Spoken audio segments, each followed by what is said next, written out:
তাব্বাতিয়াদার সূরা পরে 3টা লাল মরিচে আপনার শত্রুর নাম নিয়ে ফু দিবেন, ওই মরিচটা আগুনে জ্বালিয়ে দিবেন।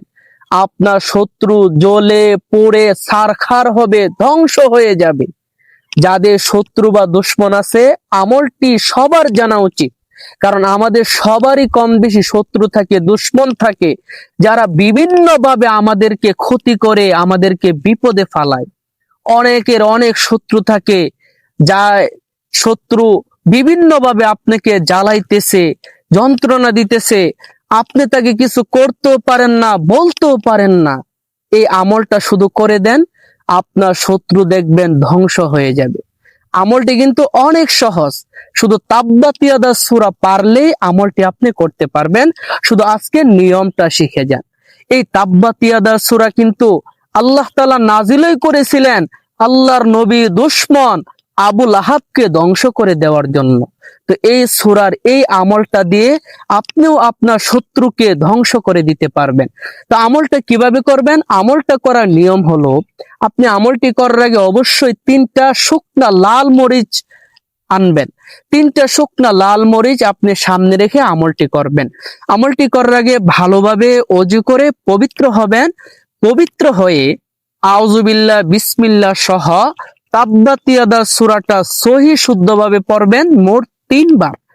3 বার পড়ার পরে এবার আপনি মরিচে ফু দিবেন।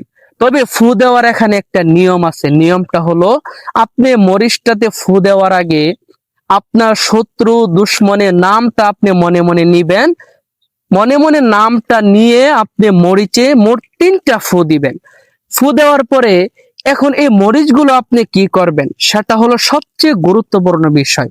তো এখনই বলবো, তার আগে ছোট্ট একটা অনুরোধ করব, যারা যারা ভিডিওটি দেখতেছেন আমলটি করবেন, তারা অবশ্যই ভিডিওতে একটা লাইক করবেন এবং আইডিটা অবশ্যই ফলো করবেন। এই আইডিতে এমন সুন্দর সুন্দর আমলের ভিডিও প্রত্যেক দিন পাবেন। তো ভিডিওতে একটি লাইক করে আইডিটি ফলো করে ভিডিওটা শেয়ার করবেন এবং কমেন্টে অনুমতি নেবেন। যারা আমলটি করবেন, অনুমতি না নিলে ফলাফল পাবেন না। কারণ এই সকল আমলের নিয়ম যিনি বলে দেয় তার অনুমতি লাগে। তো আপনারা সবাই অনুমতি নেবেন। তো মরিচগুলো কি করবেন?